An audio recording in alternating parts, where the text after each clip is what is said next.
ये भैया Volkswagen Vento 1.2 TSI है। इसमें टाइमिंग के बारे में जानते हैं और जानेंगे इसमें प्रॉब्लम क्या थी और किस वजह से खोलना पड़ा था। तो इसका तो मैंने हेड खोला हुआ था, अब मैंने फिट कर दिया। ये इसकी केम केस है जो केम शाफ्ट होती है। यहाँ चैन स्प्रोकेट लगेगा जो केम की पुली होती है। तो टाइमिंग के बारे में जान लेते हैं। सेल टूल है, इससे केम लॉक करेंगे। केम लॉकिंग टूल है ये। तो इस तरह से हम इसको यहाँ फिक्स कर देंगे और ये बनवाया हुआ है, ओरिजिनल है ये।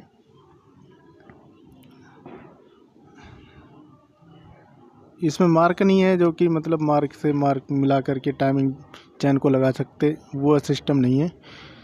अब यहाँ पर इसमें स्क्रू से इसको टाइट करना पड़ेगा ताकि ये प्रॉपर टूल लग जाए। तो ये केम की पोजीशन होती है इस तरह से, और यहाँ पर मैंने HLA लगा दिए हैं। एक बार उसको सेट कर लेंगे दोबारा से,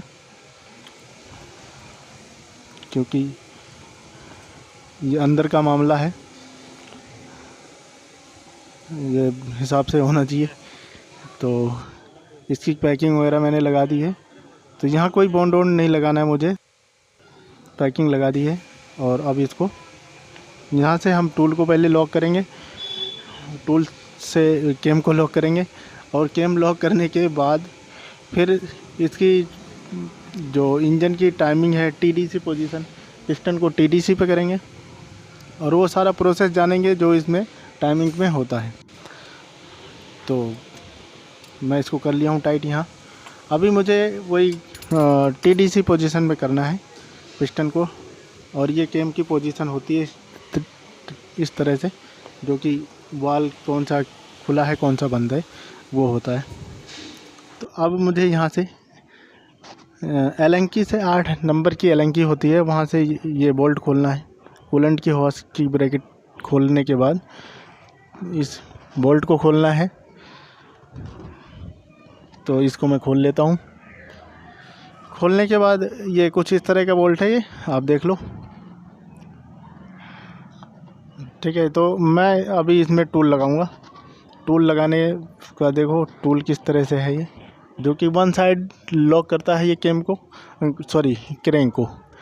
तो वन साइड लॉक करता है ये।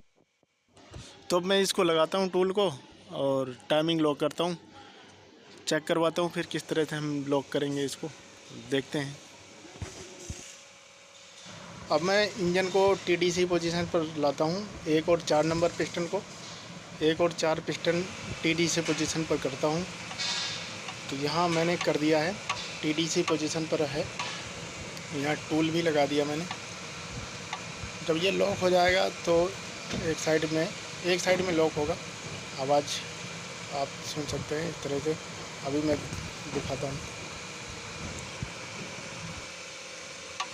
अब टाइमिंग तो लॉक कर दिया हमने। अब ऊपर की केम लगानी है, केम केस, और ये बेल्ट हटानी है, सफाई करनी है यहाँ से, जो कि हमने ये रोक रखा है यहाँ से। पहले हम केम केस को लगाएंगे और यहाँ से सफाई करेंगे इसकी क्लीनिंग का प्रोसेस। थोड़ा सा जो बॉन्ड लगा हुआ है, ऑयल के जो निशान है, ये हटाने हैं।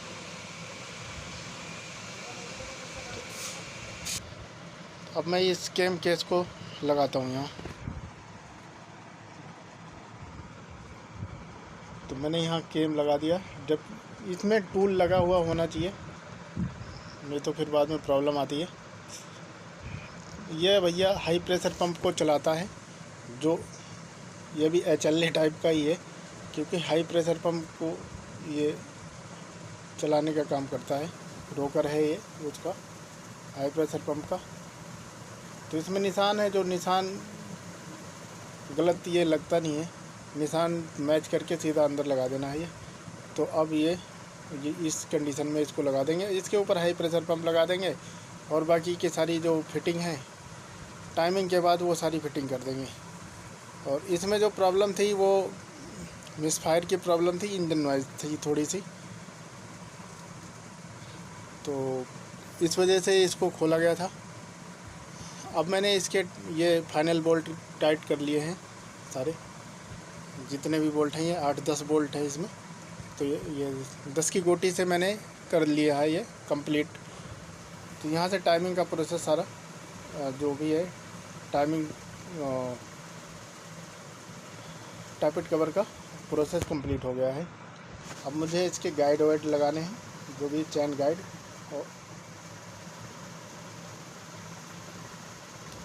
और थोड़ा यहाँ पर जो ऑयल लीकेज था पहले भी, तो यहाँ इसकी थोड़ी सफाई वफाई से करनी है और अच्छे से। और यहाँ सील लगती है, जो ऑयल कूलर बॉडी होती है उसकी सील, और यहाँ पे यूनिवर्सल जॉइंट, दोनों चीज़ें लगा के इसको प्रॉपर फिक्स करेंगे ताकि दोबारा लीकेज ना हो।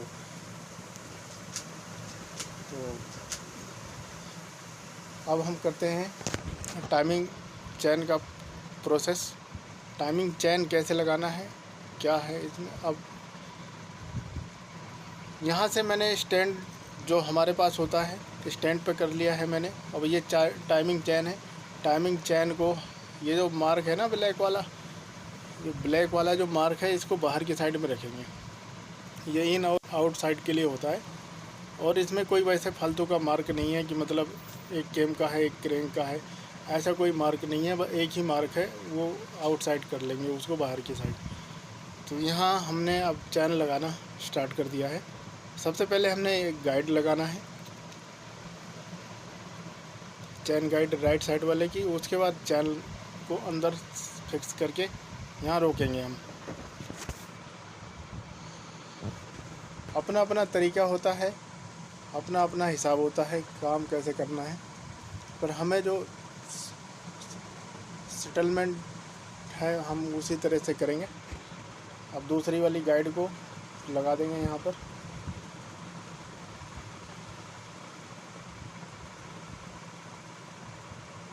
दूसरी वाली गाइड भी लगा देंगे, थोड़ी सी यहाँ अटका देंगे, फिर बाद में टाइट करते रहेंगे ताकि ये रुक जाए। 2-3 चूड़ी मिला देंगे। तो अब मैं कैम पुली इस स्प्रोकेट को लगा ही लेता हूँ, कैम पुली को। तो यहाँ से कैम पुली लगा दी मैंने। अब ये टाइट करना रह गया है, मतलब सब कुछ फंसा दिया है मैंने, जो भी लगाना चाहिए था वो लगा दिया है, बस टाइट करना रह गया है। नीचे से कंप्लीट है एकदम प्रॉपर। इस बोल्ट को टाइट कर लेते हैं।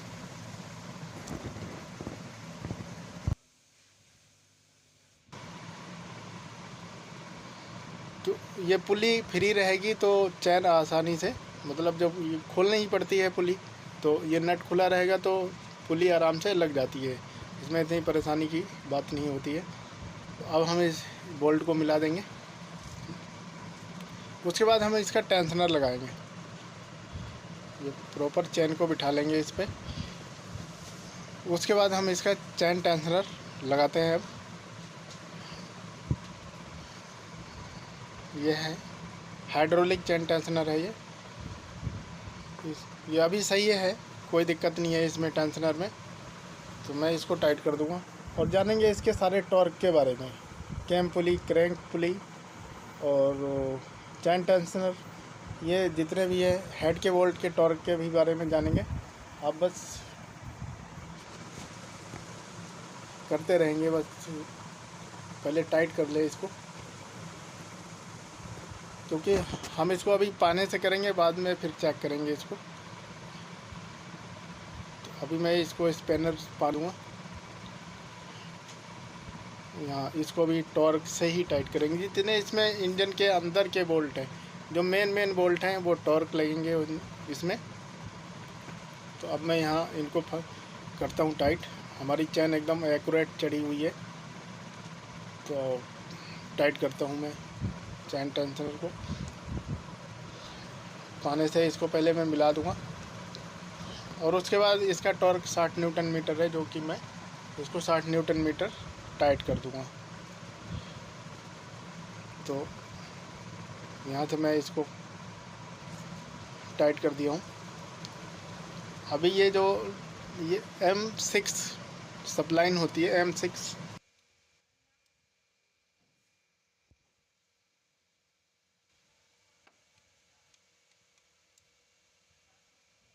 लाइन से इसको टाइट कर देंगे। देख लो कुछ इस तरह से है M6 सप्लाइन। तो इससे मैंने टाइट कर दिया। अब मुझे कैम पुली टाइट करनी है, कैम स्प्रोकेट। तो उसके लिए मेरे पास टूल होना ज़रूरी है, जो कि कैम को रोकने के लिए। तो इससे मैं होल्ड करूँगा कैम को, यहाँ से मैं इससे होल्ड कर लूँगा। और ये हमारे पास टॉर्क रिंच है, जो कि न्यूटन मीटर लगाने के लिए है। इसका टॉर्क 50 न्यूटन मीटर और 90 डिग्री है। तो मैं इसको टाइट कर लेता हूँ होल्ड करवा के, ठीक है। तो मैं इसको फाइनल कर लेता हूँ, उसके बाद फिर आगे का प्रोसेस देखते हैं। और ये भी मैंने फाइनल टॉर्क लगाना है, तो मैं इसको कंप्लीट फाइनल कर लेता हूँ। यहाँ से हमने इसमें ये इसका torque 50 newton metre, 50 newton metre, 90 degree यहाँ कर दिया। ओके है ये, आप देख लो, ये कैम पुली है, ठीक है। तो और इसको भी टाइट करेंगे, नीचे वाली पुली को भी अच्छे से। और यहाँ से हमने कंप्लीट टाइमिंग चेन ओके कर दी, जितना भी प्रोसेस है यहाँ से सब ओके कर दिया। अभी मुझे टूल खोलने हैं, तो ये टूल खोलूँगा मैं यहाँ से टाइमिंग चेक करने के लिए। तो ये टूल निकालूंगा, और नीचे वाला जो क्रैंक का है वो भी टूल निकालना है मुझे। दोनों टूल निकालने हैं, इसको भी खोलना है मुझे। तो ये खोल लेता हूँ मैं दोनों टूलों को। और उसके बाद इंजन के 2 राउंड घुमाने हैं। राउंड घुमाने के बाद दोबारा से टाइमिंग चेक करनी है। तो यहाँ से हमने निकाल दिया टूल। अभी इंजन घुमाना है, यहाँ से भी निकाल दिया, दोनों टूल निकाल लिए हैं। इस पोजीशन पर, यहाँ पर जो मार्क है, निशान है, वो इस पोजीशन में आ रहे हैं। तो मैं इसको इंजन को घुमाता हूँ।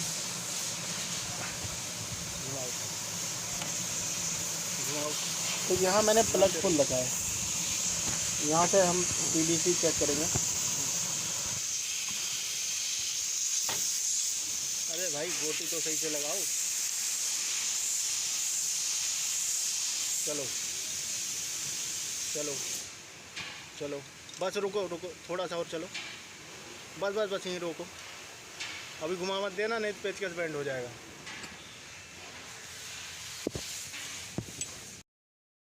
अब यहाँ पर क्रैंक को वापस लॉक करना है टाइमिंग चेक करने के लिए। तो इस टूल को दोबारा से लगाना पड़ेगा। तो मैं इसको टाइट कर लेता हूँ यहाँ पर।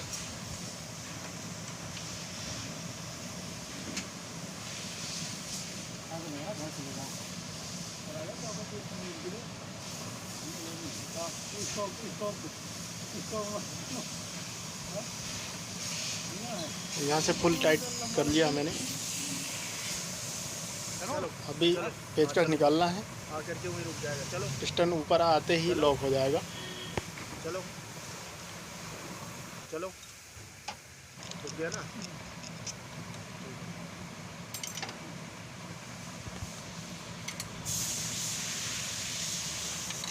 अभी मुझे इस टूल से चेक करना है। वहाँ नीचे से तो ओके था, और यहाँ भी फर्स्ट क्लास ओके है।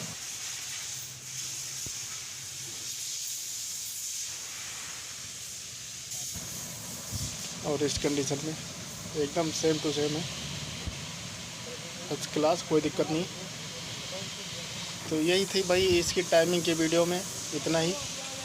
मिलते हैं किसी नेक्स्ट वीडियो में। इसका जो क्रैंक का बोल्ट का टॉर्क है वो 150 न्यूटन मीटर है, और 90 150 newton metre, 150 newton metre plus 90 degree and then 90 degree. अब यार इसको अब हम सारे टूल को निकाल लेंगे और इस कार की फिटिंग कर देंगे।